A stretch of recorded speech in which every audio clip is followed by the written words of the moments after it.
We're going to be talking about how to have a tidy marriage. I felt this was an interesting wording that the Lord gave me when speaking about marriage. But it made me think about, like the first time you go to a friend's house, and they're giving you like this grand tour of their house, and they're taking you and showing you all the different places of their home. And usually while they're doing it, they're telling you the story of how they found the house and what they love about the house the most. And they're going through room by room and showing you everything. And then they get to this one room, or maybe this one little area, and they're like, don't look in there.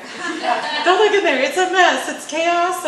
Or maybe they're going to remodel, and that room is just like, like the dump zone where all the tools and everything they are. And they're like, don't look in there, like avert your eyes. And I think we can all relate to that. We all have like a room or a space in our house, so it's like everybody just dumps everything, and in the busyness of life we don't quite make it back around to fully like reorganize and put everything away. But if we're not careful, little by little, that room or that area will just get worse and worse and worse and worse until you can't even like open the door anymore. Some of you guys may have, I didn't know of this. I've met women that have this. It's called a laundry couch. Does anyone here have a laundry couch? No. You have a laundry couch. Okay, so you know what I'm talking about. It's like where you fold and sort the laundry, but it never completely leaves. So there's always clean laundry on the laundry couch. Maybe it's a couch for you. Maybe you have a cluttery counter. Whatever the area is, we all have that space that kind of just piles up. And I think our marriages can kind of be the same way. We have areas that aren't so tidy.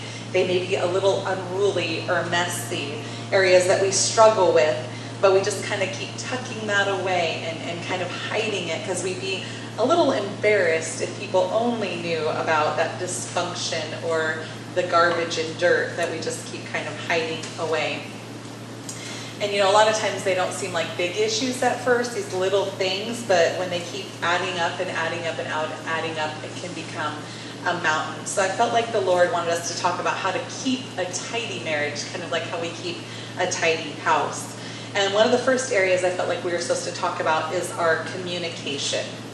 Now, I thought Tony and I were pretty good in this area. We don't yell or scream or curse at each other or have crazy arguments. There are some couples like they really, really do.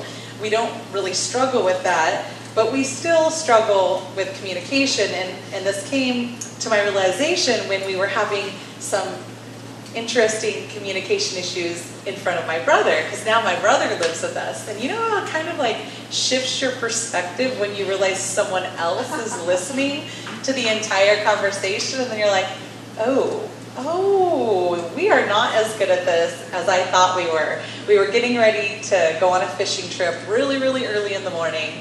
And I told my husband, okay, I need to get up at 3:30. I need extra time to get ready, blah, blah, blah. We need this much time to get there. And he's like, no, we don't.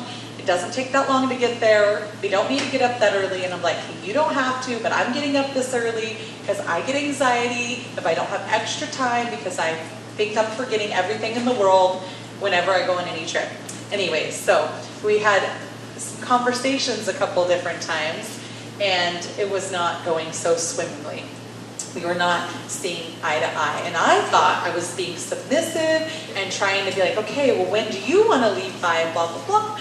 And then he's like, I don't care, whatever you want. And I was like, oh my goodness, I think I'm trying to be gentle. I'm trying to like submit to him and figure out what he even wants so that I can like, come up under him and submit to what he wants. And he's just getting frustrated, and I'm thinking, what am I doing wrong? And then I wait, and then I go back, and I try and talk to him again with the same result. And I guess that is nagging to guys. I didn't realize that because I wasn't using a tone. I wasn't being disrespectful. I was just like, okay, this is what da-da-da-da. And anyways, so apparently that was nagging. And I am just trying to be a good wife and figure out what he wants so that we can be a team in our effort to get out the door on time, because my husband also is like ticked if we're late. He's like, you're not 15 minutes early, you're late. So, yeah, my brother came to me later and he's like, that was intense. And I was like, because there was tension. There wasn't yelling, but there was definite like tension you could cut with a knife. And I was like, I don't understand. I'm trying to figure out what he wants so I could submit to him and be a good, godly wife to him. And he's like, well, sis, to a guy, that's nagging. And I'm like, what do you mean? I wasn't nagging him. Anyways, so apparently we still have some work to do in this area as well. So that's one of the reasons on Wednesday night, our couples ministry, we're actually doing a teaching series on communication. So I am learning right alongside with everyone else. So I pulled up some verses that I thought would really speak to us about the way we communicate. The first one is Proverbs 15:1. It says, a soft answer turns away wrath, but a harsh word stirs up anger. So God wants us to speak softly and gently with each other and not harshly, right? Proverbs 16:23 and 24 says, the heart of the wise instructs his mouth and adds persuasiveness to his lips. Pleasant words are a honeycomb, sweet to the soul and healing to the bones. Okay, I want my words to be pleasant, like a honeycomb, because my husband loves honeycombs. He likes to pop them in his mouth and suck on them. So I want him to be drawn to me and want to hear what I have to say, like he's drawn to that honeycomb, to be sweet and healing.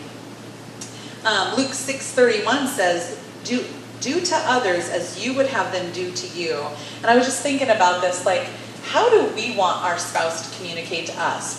No matter what it is, whether it's a hard thing, whether it's something fun, how would we want him to approach us? I remember way back in the day when I was first married, I backed up our pickup truck with the tailgate down because I was delivering a chair, and I hit a pole with the tailgate down. And I was kind of freaking out because I was newly married, and my husband had anger outbursts, not at me, but he would get frustrated. He would like throw his phone against the wall, like back then. And I was just like, I came from abuse growing up, so I was like, oh my gosh, I'm so terrified. What's he gonna do? Like, what is he gonna say? And I'll never forget it. He just said, well, are you okay? Like, are you okay? Did you get hurt? And all he was worried about was my well-being. He did not nag me about, I can't believe you wrecked our truck. How stupid were you? Look at where you were going. And I think, would I have been so gracious with my words? It was a teaching moment for me to treat him in communication the way I want to be treated. So I always think of that story whenever I get frustrated with him and I want to let him have it. I think, remember how he talked to you when you wrecked the truck? So let's do to our husbands. Let's communicate with them the way we want to be communicated with. And then also James 1, starting in verse 19, says, my dear brothers and sisters, take note of this. Everyone should be quick to listen, slow to speak, and slow to become angry. Wow, if we could just take a deep breath in those moments where our blood pressure starts rising, where things are getting amped up, and we stop trying to figure out what our answer's going to be, or the way we can combat and get our way in the situation when we're communicating, and we were actually like trying to listen to his perspective, what he's really trying to say, and really soak that in before we come back and talk, or before we let our blood pressure get amped up and react in an unflattering way, our communication would surely go a lot better.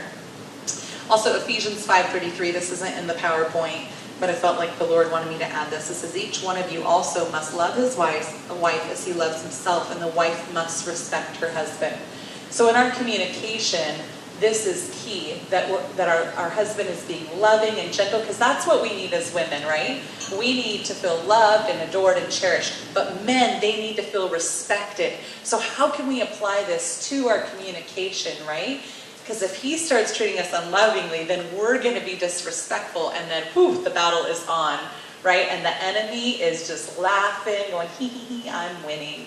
But that is not what the Lord wants. So I would encourage you, even if it feels like your husband is being unloving in a moment of communication, if we can keep our respect on in those moments, we can shift the whole outcome and the whole conversation if we stay respectful and gentle in our communication.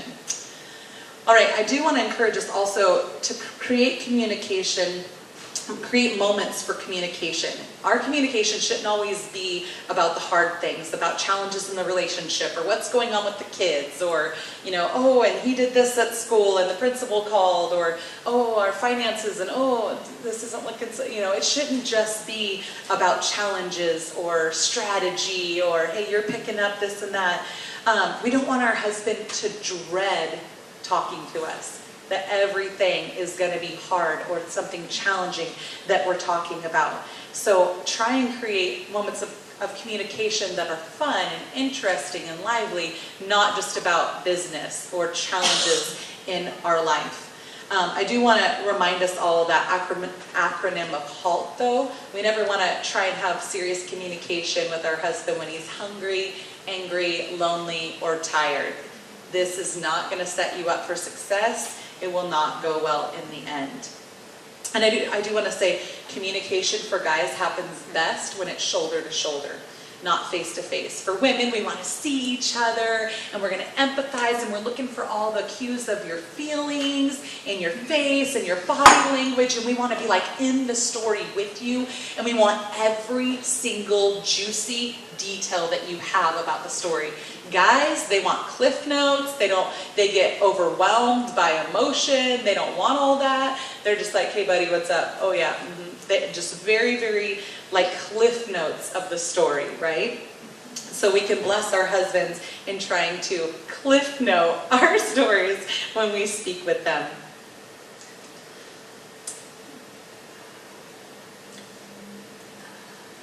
Men are not mind readers.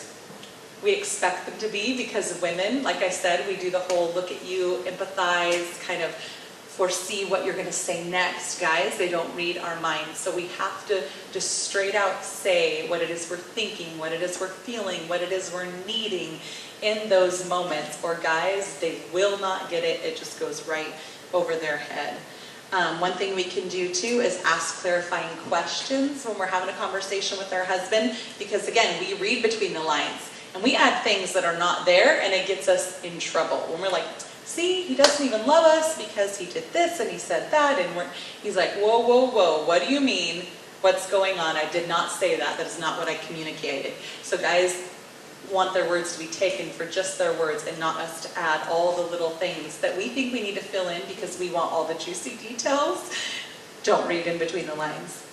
All right, I just want to give some ideas of best places for communication when we're talking about guys wanting shoulder-to-shoulder communication. Some great ways to do that are sitting by a fire pit. There's that mood lighting. It's kind of darker, not intimidating at all. Maybe sit and chat while you're sipping some tea or coffee in the morning or the evening. I actually created a little spot in our dining room, not face-to-face like I want, but side by side with a little end table in between so that it's not intimidating.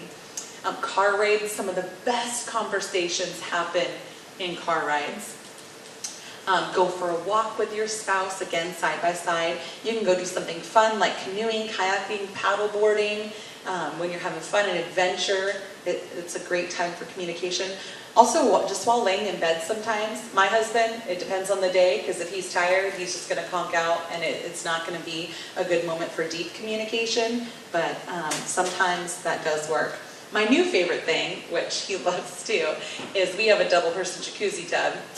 And that is a great place for communication. We'll take other things? Huh? And other things? It can lead into other things. But we'll take, a cup of tea and go up and take a hot bath together. And we've just had the most amazing deep conversations while taking a tub together. All right, the second thing I want to talk to you guys about is facing issues as they arise. We need to face them head on when they come up. Don't let issues or hurts kind of get swept under the rug. Imagine like a rug in your living room and you just kind of sweep a little bit of dust under. Well, it's not noticeable. And then you maybe sweep a little bit more and a little bit more and a little bit more until there's a pile under there. And then you're tripping over the rug as it's getting bigger and bigger. And then soon it's a mound and you can't even walk over the rug. You got to walk around the rug. And that's how it is with the issues in our marriage. If we don't face them, the little things as they come up, they just pile and pile and pile. until we're tiptoeing around the issue and we're tiptoeing around each other because we don't want to set each other off, because the one little thing now is triggering the hundreds, if not thousands, of little tiny things that we have swept under that rug. So we need to be brave and actually face the issues. I know this is hard for conflict avoiders. It's not easy. You'd rather walk on eggshells than face the conversation. And all of us, when we're tiptoeing around stuff, your husband's like, "What's wrong with you?" And you're like, "Nothing, I'm fine." Anybody ever said that when you're having a moment and your husband's like, "What's going on?" "Nothing, I'm fine." I just want to say, guys, we're lying. Yeah. The Lord is very clear that we are not supposed to lie. And when that happens now, I have shifted, because Debbie actually taught this a long time ago. And I was like, oh my gosh, I'm a big fat stinking liar. I say I'm fine all the time when I am not fine. I am steaming inside. I'm trying to get a check on my feelings so that something doesn't come out of my mouth that shouldn't come out of my mouth, that I really want to just let come out of my mouth because I think he deserves it in that moment. So I'll say something like this: I am upset right now, but I just need some time and some space to get my emotions and my thoughts together, because I don't want to say something that I'll regret, or maybe sometimes I don't even say that. But I love you, and I don't want to hurt you with my words in a moment of anger or frustration.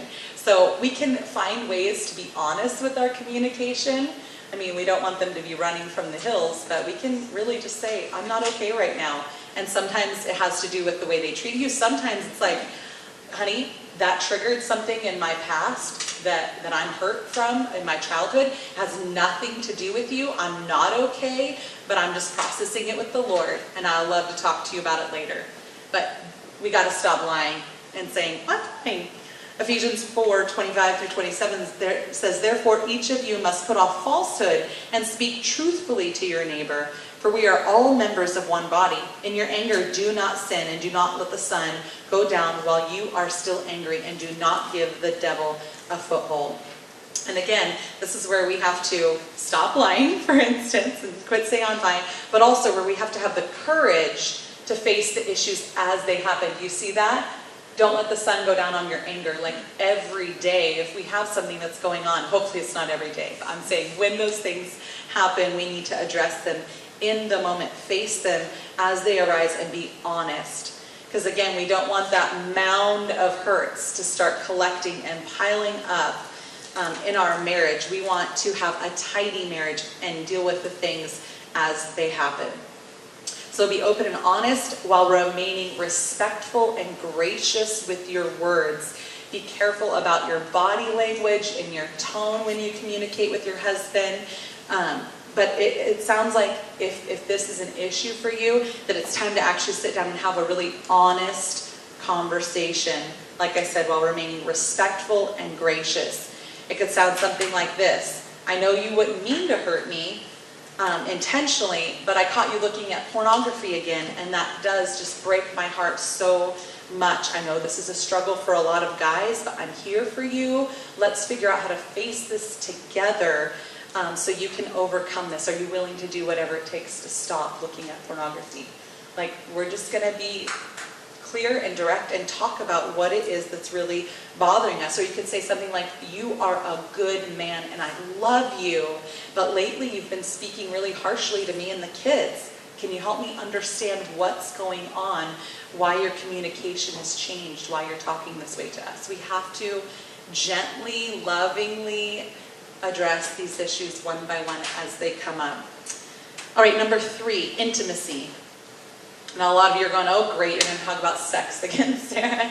No, I'm actually not. I'm not going to talk to you about sex at all. What I'm really speaking about is emotional intimacy. I'm talking about connecting with your spouse on a level that you don't connect with any other human being on this earth. And intimacy really, to me, is intimacy. I'm going to open up, I'm going to take down the walls, I'm going to be courageous, and I'm going to let you see layers of me that no one else gets to see. It's time to choose to let down the walls that you keep up with everyone else and open up about your hopes and your dreams and your desires, your past hurts, your struggles, your insecurities, your failures, and your victories. As you create this safe space emotionally, you'll become open more and more vulnerable, and your husband will start to do the same thing. They're going to see this as a safe environment, and they're going to let down the walls as well. And isn't that what we desire, is our husbands to let down the walls, to talk to us, to communicate, to just be vulnerable and open and honest with us? Genesis 2:24 says, "Therefore a man shall leave his father and his mother and hold fast to his wife, and they shall become one flesh." Your husband should be your closest, most intimate relationship on this earth. God designed it that way, that you would become one flesh. I just want to say too, as we do go through this process, we have to be a safe person for our husband to let down the walls. So try not to criticize his ideas and his dreams when he starts sharing them. A lot of women this can be scary for, because our husband will have grandiose ideas and dreams like, I just think we should get a sailboat and sail around the world just for like a year, like let's sell the house. And you're like, so I have to ask my husband, are we dreaming, or is this something that you really want to do and plan? Because at first I'm falling apart and freaking out inside, because all women want security, right? But don't just come in there with the hatchet and like start hacking his dreams and desires apart, because you're going to crush his heart. Ask clarifying questions, and your husband will eventually realize if it's something outlandish and crazy, that it's really not the right thing for your family. But have fun and dream with him. And what you talk about, keep private. Us women, we're so like, oh my gosh, you wouldn't believe this, and my husband, blah, blah, blah, and we get all excited. But he needs to know that when he's opening up and letting down the walls, that we are a safe, private place, that we're a refuge for his thoughts, his desires, his dreams, his fears, his worries, all of it. Enjoy each other's imagination and creativity. One thing my husband and I like to do is we sit and we just talk and we dream sometimes like, oh, what if we were millionaires? Like what we could do with the money and who we can bless and whose house we could pay off. And that single mom, we could just have a brand new car delivered and dropped off. And we even created the name of like this nonprofit organization that all the blessings would be funneled through, so that no one would ever know that it was us like blessing them. And it's just one of those fun things that we get to be creative and just dream together. It'll probably never happen. I mean, God does use us to bless people in different ways, but it's so fun and to get excited and dream together. So again, be a safe place for your husband and open up that intimacy of communication. All right, number 4, letting go of the old and embracing the new seasons of life. How do we do that? How do we let go of the old and embrace the new seasons of life? Life is in a constant state of change, and marriage is one of God's most beautiful institutions. As we go through these seasons of adventure, or we go through a season of the honeymoon phase, we go through seasons of growth, sacrifice. Everybody who has kids knows the baby season and the toddler season. I'm not there yet. We have friends that are going through the college season, the empty nest season, season of blessing. We go through all sorts of seasons, difficult ones, at different times. Ecclesiastes 3:1 says there's a time for everything and a season for every activity under the heavens. And it goes through, a time for mourning and dancing. It goes through all the different things. What season are you in now? Have you thought about that lately? What season are you in? When seasons change sometimes, we welcome the new, because the last season was really, really hard and we're excited to be out of it, and we're embracing it. But then sometimes we're not embracing the new season. We're staying stuck in the past one because this one maybe seems a little bit more challenging or hard. But I just want to say that God is in control of every single season that we experience. He will use every single season to develop our character, to bring good things out of even the tough seasons in our marriage. We went through a remodel season recently where we bought an old house and we gutted it down to the studs, and we slept in a travel trailer for a year behind the house, and it was emotionally, physically, spiritually, financially, completely exhausting for about 3 years. And we just clung to the Lord during that season. But I wouldn't change it for anything else in the world, because my husband has been a workaholic since I've met him. He's had 2 or 3 jobs since he was 14. He had several jobs and just worked himself into the ground since I've known him. And just how he's wired to always be busy doing something. And I feel like God broke that off of him during that season of working 50 hours a week at his normal job, and every waking moment till mostly 10, 11 o'clock at night, almost every night and every weekend, of having to remodel this house. And so now he's the one saying, let's buy a boat. Let's go on a trip. Let's have a big potluck barbecue at the lake. Let's create all these moments for fun and enjoyment and relationship. So all these years that I've been hoping and praying that he would put us as a family and our relationships first, God finally shifted something in a really, really hard season that I wanted to escape, but instead chose to embrace, and God is doing miraculous things because of that. Romans 5, starting in verse 1, says, therefore, since we have been justified by faith, we have peace with God through our Lord Jesus Christ. Through him, we have also obtained access by faith into his grace, in which we stand, and we rejoice in hope of the glory of God. Not only that, but we rejoice in our suffering, knowing that suffering produces endurance, and endurance produces character, and character produces hope. And hope does not put us to shame, because God's love has been poured out in our hearts through the Holy Spirit who has been given to us. So see how the Lord, we have his faith, we have peace, we have access by faith to his grace, we rejoice in hope, and all of that really, what does it do? It helps us face those moments of suffering that produce our character, that produce endurance, that there's so much good that is produced through the challenging seasons. So how can you embrace the season you're in now? What can you do to shift your thinking and embrace it?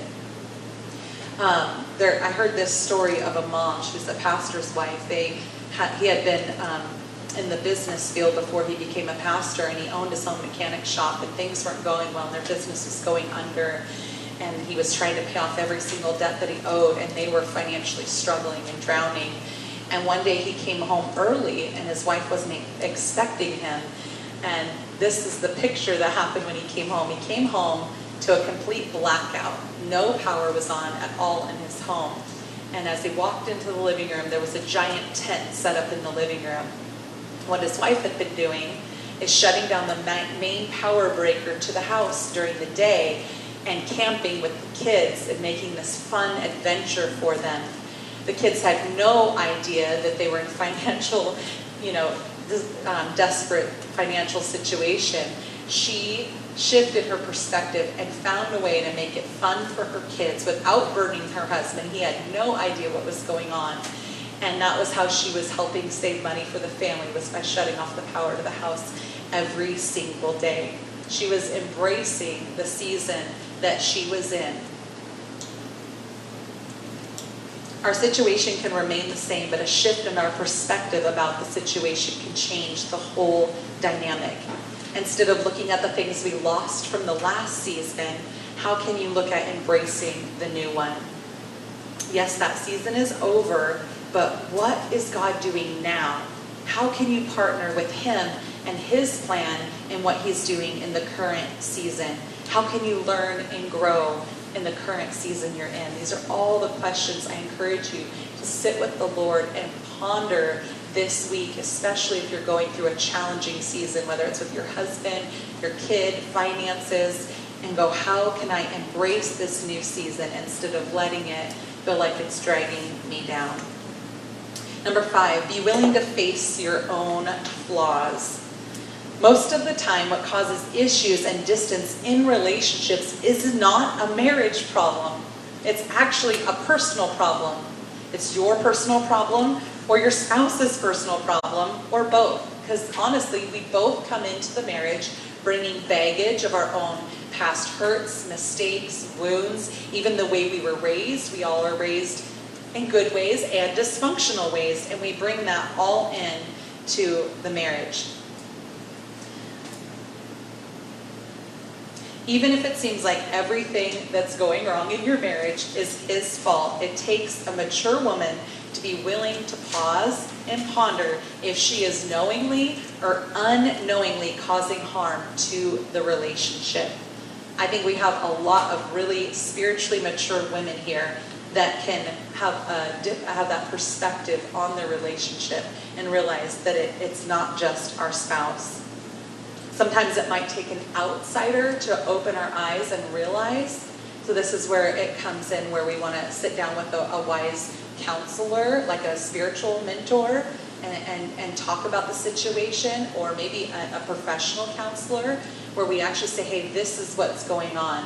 But I want to encourage all of us, because when we do this, it is so easy to share our side of the story in such a gracious way and kind of paint the other person as the monster and us as the victim. But we have to be really honest about the full scope of the story and what's going on, because it does us no good to get them to be, partnered with us against our spouse. But we need someone who's going to be open and honest. There's a verse that says, the wounds of a friend can be trusted. And we need that good friend that even if it hurts, they're going to speak truth to us about, really, you're being kind of crazy in your communication. When you start yelling or cussing or threatening, that's really hurting your marriage and your kids. Like, we need that person that's going to be honest, that's going to shine a light in a place of an area of weakness that we are blinded to and we are not seeing. So we need to be courageous enough to face our own flaws and get help. I've gone through seasons. There's no shame in seeing a counselor to deal with your personal issues, because I see so many marriages break up out of personal issues colliding together in a marriage. So we have to be brave and face them. Number 6, keep your eyes focused on enhancing your marriage. The grass isn't always greener on the other side. Does it feel, though, sometimes like the enemy is filling your mind with disillusions that maybe you married the wrong person? That you would be happier if you got a divorce and you found the right guy, the love of your life, Mr. Right. That you'd finally be happy if you found him. Recently I met with a woman who had some issues in her first marriage, and she ended up getting a divorce, and now she's remarried. And she said, I thought the grass was greener on the other side. I thought that it was just an issue with my husband. And now I'm in a new marriage, and guess what? There's issues. Is it all me? Like, there's issues in this marriage too. And she's like, the delusion that the grass is greener on the other side, I could have worked on things more. Like, her eyes were open, and now it's too late. She's in another marriage. So now she's got to do the work of pouring into that marriage. But I just want to tell you guys, this is a delusion of the enemy, that the grass is greener on the other side. So many times we start comparing our marriage to other marriages.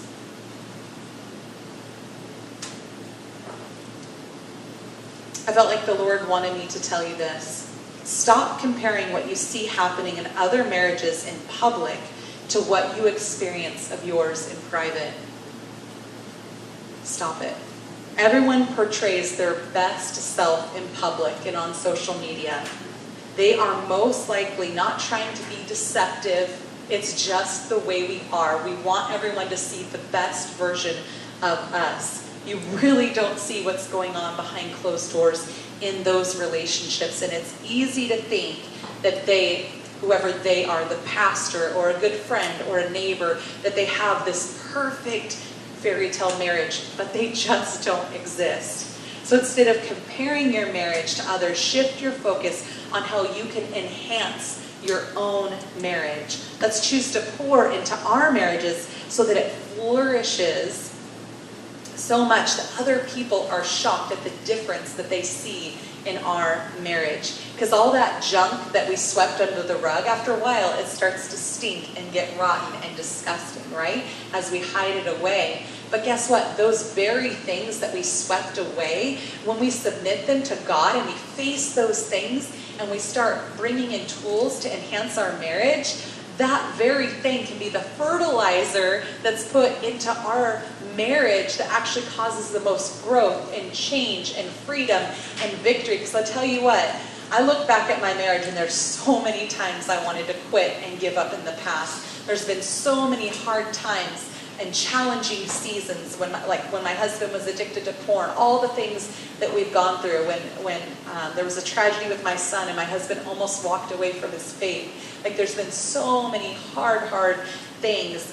And if I hadn't hung through all of that and sought God and what He was doing in each season, then I wouldn't be seeing all the fruit and the victory right now that's going on with my husband. It's like every single week, it's like another gift I'm opening as he's just coming into his calling and his purpose of who he is, as he's growing and healing and changing, and our marriage just keeps getting better and better.